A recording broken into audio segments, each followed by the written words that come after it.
এখন যারা আসছে তারা জুলাইয়ের চেতনা নিয়ে ব্যবসা করতেছে, এই হলো কাজ। আর তাদের মূল বক্তব্য হলো স্বাধীনতার চেতনা। কি করতে চায় এরা, কি প্রমাণ করতে চায় যে আমরা ৭১ হেরে গেছিলাম, এখন আবার ওটা প্রতিশোধ দিচ্ছি। করতে পারেন, কয়েকদিনের ক্ষমতা আছে, করেন এটা আপনি, কিন্তু আলটিমেটলি টিকবেন না রে ভাই। এদেশের মানুষ বাই নেচার আপনাদের সঙ্গে থাকবে না। যদি প্রথমে ঐক্যমত্য কমিশনের যে ধারাবাহিকতা আমরা দেখছি, আজও সহসভাপতি বলেছেন কমিশনের যে ২-৩ দিনের মধ্যেই হয়তোবা একটা আমরা ঐক্যমত্যে পৌঁছাতে পারবো। যদিও তিনি বলেছেন যে গুরুত্বপূর্ণ ২০টি বিষয়ের মধ্যে ১২টিতে এখন পর্যন্ত ঐক্যমত্য হয়েছে দলগুলো। কি মনে হচ্ছে? এটা আসলে আমার কাছে মনে হয় সময় ক্ষেপণ। আমি মনে করি জাস্ট ওয়েস্টিং টাইম। কারণ এই ঐক্যমত্য আপনারা অনেক আমরা দেখেছি এর আগে, আমরা ৯০-এর গণঅভ্যুত্থানে দেখেছি, তখনও ৩ জোটের একটা রূপরেখা ছিল। সেই রূপরেখা তো সবাই মিলে সেচে এত আলোচনাও করতে হয় না, এত বিতর্কও হয় নাই। সবাই তো উইলিংলি সেই ৩ জোটের রূপরেখায় স্বাক্ষর করেছিল। সেই ৩ জোটের রূপরেখার কয়টা বাস্তবায়িত হয়েছে পরে? পরবর্তী যারা ক্ষমতা এসেছিল তারা কয়টা মানছে? যে এইটাও এরকমই হবে। এখন তারপরেও তারা আলাপ আলোচনা করছে, একটা কিছু করা লাগে, করতেছে। আমি তো এটাকে খুব একটা গুরুত্ব দেই না। আমার কাছে মনে হয় কিছু ভাড়াটে লোকজনকে বিদেশ থেকে এনে, ভাড়াটে বুদ্ধিজীবী এবং এনজিও এরা মিলে রাজনৈতিক দলগুলোকে নিয়ন্ত্রণ করার চেষ্টা করতেছে, রাজনৈতিক দলগুলোকে বলার চেষ্টা করতেছে যে কিভাবে তোমরা দেশ চালাবা। তো রাজনৈতিক দল দেশ চালাবে, তারা জনগণের ম্যান্ডেট নিয়ে কাজ করবে। তারা কি এই সমস্ত ভাড়াটে বুদ্ধিজীবীদের কথা অনুযায়ী হবে নাকি? এগুলি যারা করতেছে, এই যে আলী রিয়াজ বলেন, মনির হায়দার বলেন, এরা তো সবাই আমেরিকান নাগরিক ভাই। এই কাজটা শেষ করে সবাই আমেরিকা চলে যাবে।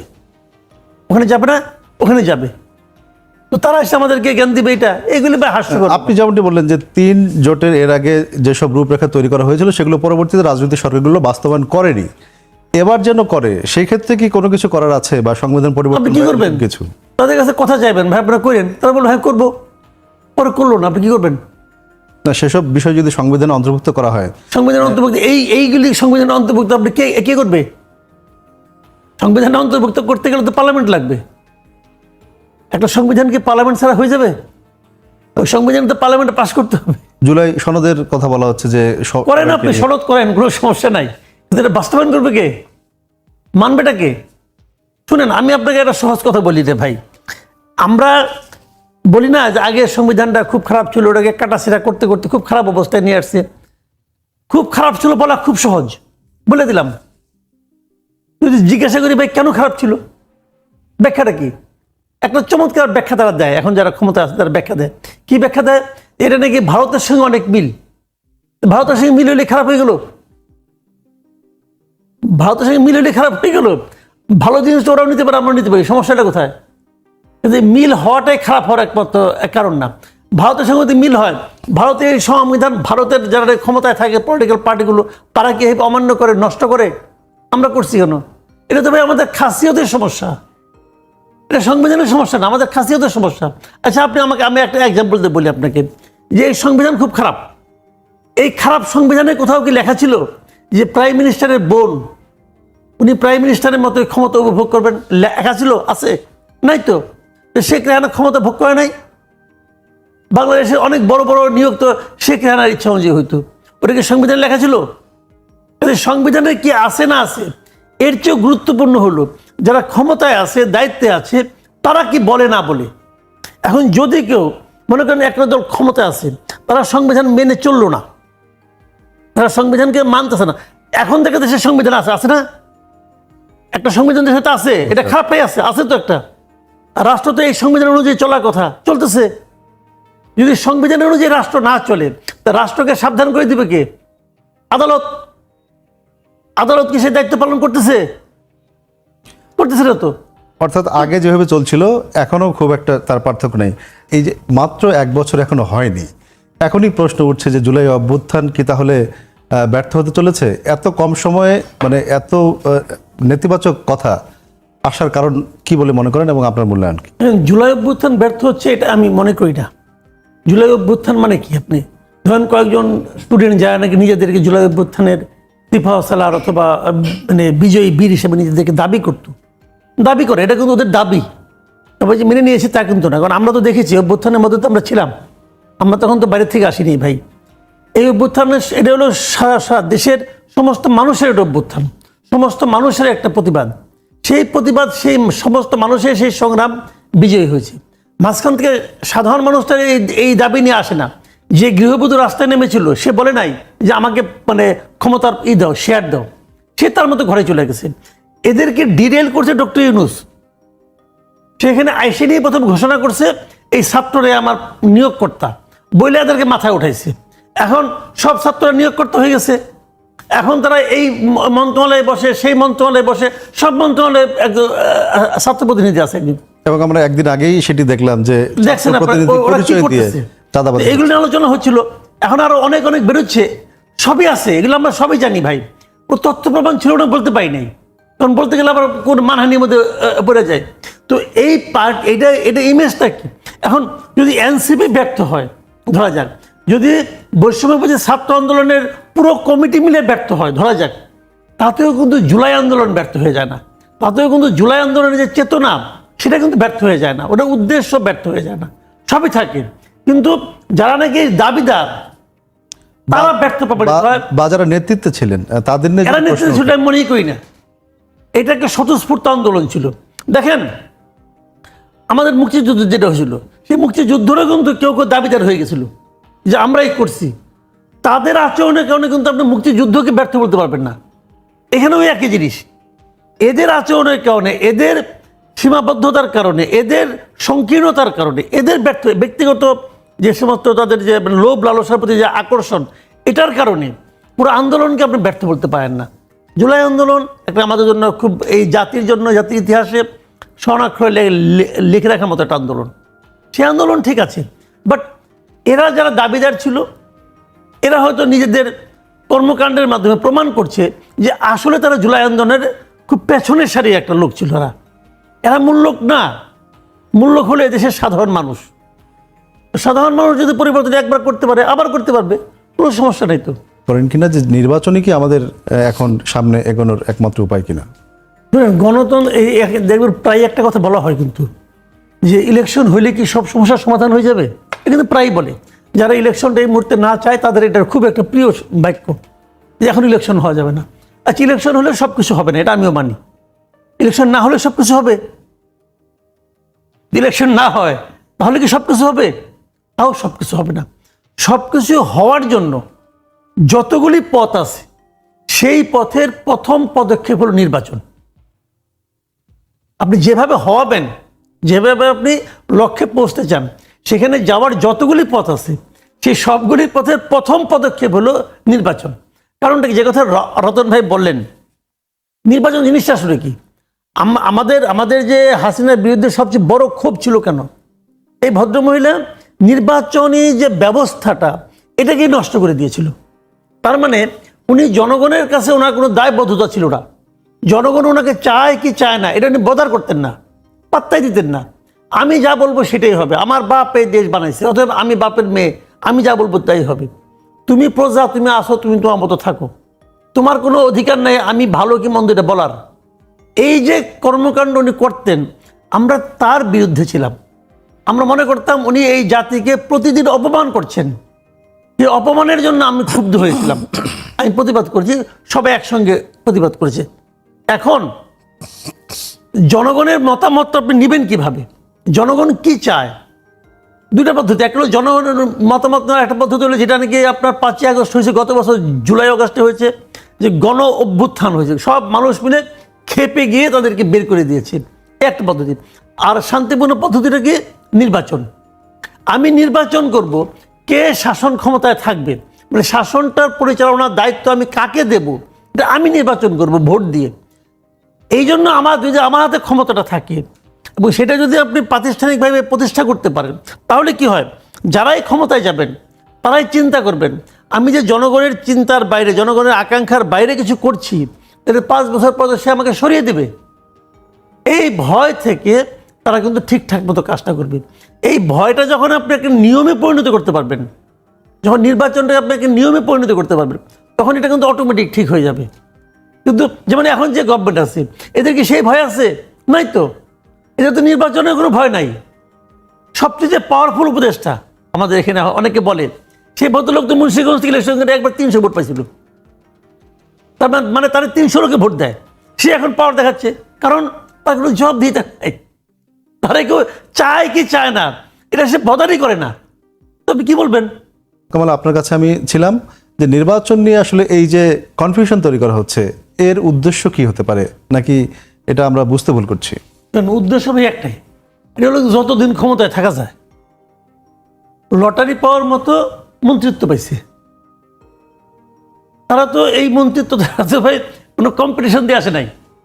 ইউনূস সাহেবের পছন্দ কারে কারে তারা তারা নিয়ে আসছে। ইউনূস সাহেবের সঙ্গে একসময় গ্রামীণে চাকরি করতো, বুড়া মানুষ ঘরে বসে থাকে, তারা এনে বানাই দিচ্ছে শিখিয়ে আপনার স্বাস্থ্য উপদেষ্টা বানাই দিছে। উনি কিছু করতে পারে না, উনি নিজেও অসুস্থ, তাও ওনাকে সরাবে না, উনি থাকবে। এই তো যোগ্যতা। এনজিওর কিছু কোটা ছিল, ওই কোটার থেকে আসছে, বিভিন্ন এনজিওর মাধ্যমে লোকজন আসছে।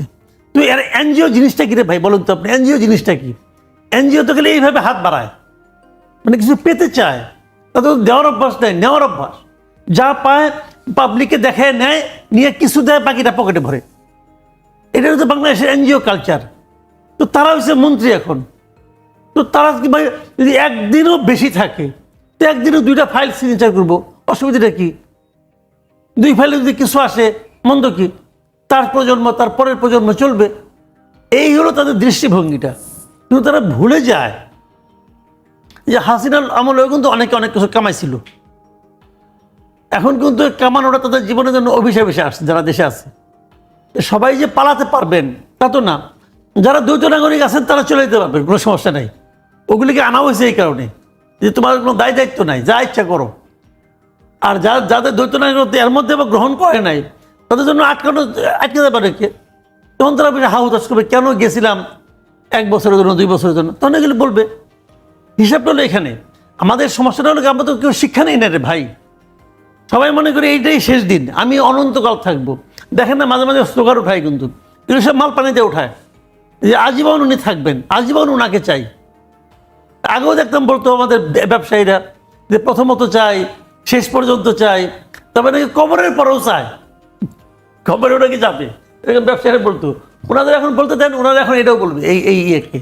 এগুলি বলে লাভ নেই। মূল লক্ষ্য হলো যে ভাই চান্সে একটা মন্ত্রিত্ব পাইছি, কোনো দায় দায়িত্ব নাই, দেশের প্রতি কোনো ভালোবাসা নাই রে ভাই।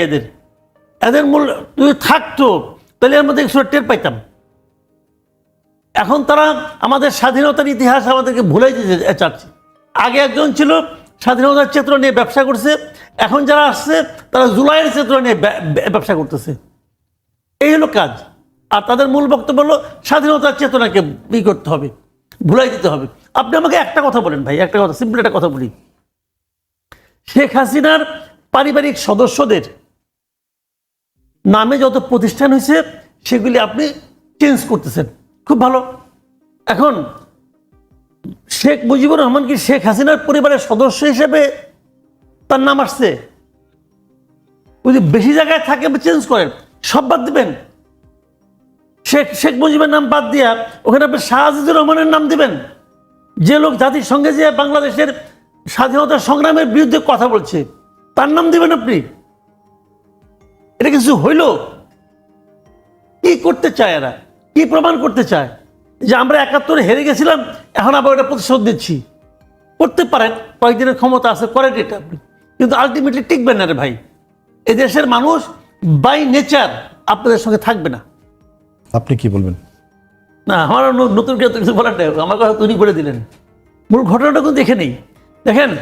কিন্তু জবাবদিহিতার কথা যেটা বললেন রাজিকুজ্জামান রতন, সেটার জন্য তো একটা সংস্কার দরকার। যে জবাবদিহিতা প্রতিষ্ঠিত হবে কিভাবে? সংস্কারটা কোথায় দরকার বলেন তো? প্রথমত সংস্কার দরকার মানুষের মগজে, প্রথমত সংস্কার দরকার মানুষের মনে, মানুষের হৃদয়ে, মানুষের সাহসী কলিজায়। সংস্কারটা কি? যে তোমার সামনে যখন কোনো একটা অন্যায় হবে, তুমি প্রতিবাদ করতে না পারো, থামাতে না পারো, প্রশ্নটা করো। এই সংস্কারটা সবচেয়ে আগে হওয়া দরকার। আর তারপরে সংস্কার হওয়া দরকার জবাবদিহিতায়, যে তুমি যদি আমার কথা না শুনো, আমার হাতে ক্ষমতা আছে, আগামীবার আমি তোমাকে নির্বাচন করব না। সিম্পল, এই দুটা করেন।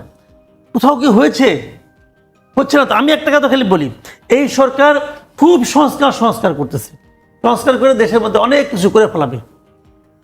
তো এই সরকার দেখাক না কেন যে সংস্কার আমরা চাচ্ছি সেই সংস্কারটা আমি আমার সরকারের মধ্যে করেছি, দেখাক, একটা সেক্টরে দেখাক।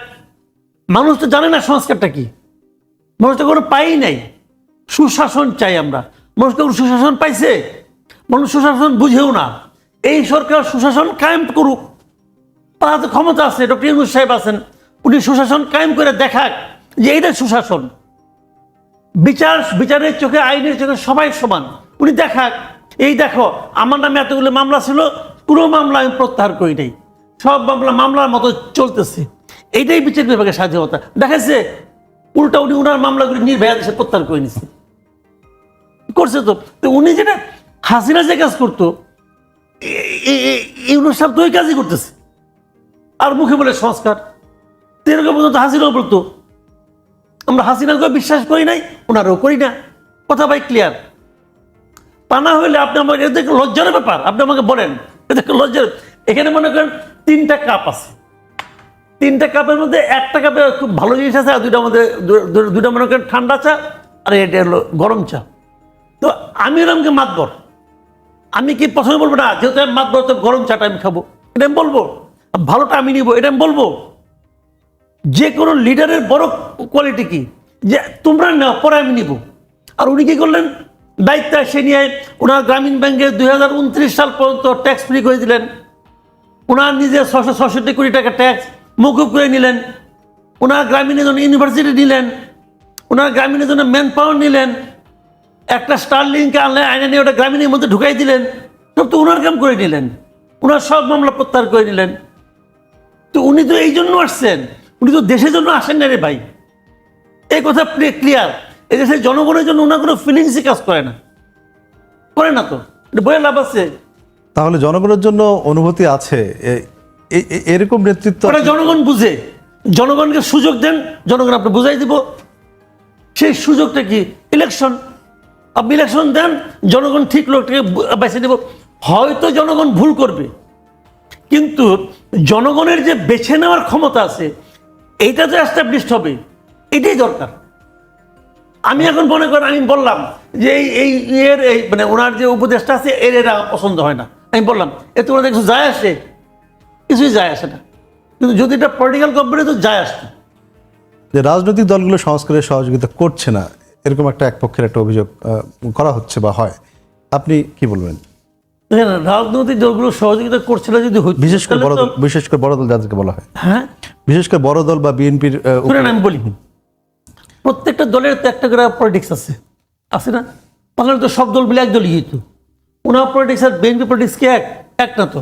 এখন এমন একটা প্রস্তাব আপনি দিলেন যেটা নাকি ওনার সঙ্গে যায় না। এখন উনি কি ওনার দলের যে আদর্শিক যে জায়গাটা, ওই জায়গা ত্যাগ করে ওখানে যাবে না তো? কিছু কিছু ক্ষেত্রে তো বিরোধ হবেই, যেগুলি বিরোধ হবে ওগুলো ওখানেই থাকুক। আপনি সব বিরোধ তো আপনি মিটাতে পারবেন না। এটা ঐক্যমত্য কমিশনের কাজ ওইটা না। ঐক্যমত্য কমিশনের কাজ হলো যে পয়েন্টে ঐক্যমত্য হয় সেই পয়েন্ট করা।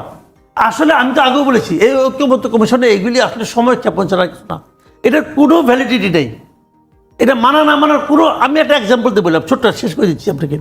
বিএনপির একটা 31 দফা আছে না রাষ্ট্র সংস্কারের, এই 31 দফাকে বিএনপি অ্যাবান্ডন করছে, বাতিল করছে, স্থগিত করছে? করে নাই তো। সারা দেশে মানুষের মধ্যে তারা প্রচার করতেছে। যদি বিএনপি ক্ষমতায় যায় তাহলে 31 দফা রেখে ওরা সংস্কার কর্মকাণ্ড মনে করে না? ওরা কি 31 দফা রেখে আলী রিয়াজের এগুলি গ্রহণ করবো নাকি? কে আলী রিয়াজ, কে মনির আয়তার ধুলায় অন্ধকার, এগুলি কয়ে লাভ আছে নাকি রে ভাই? ধন্যবাদ জনাব মাসুদ কামাল।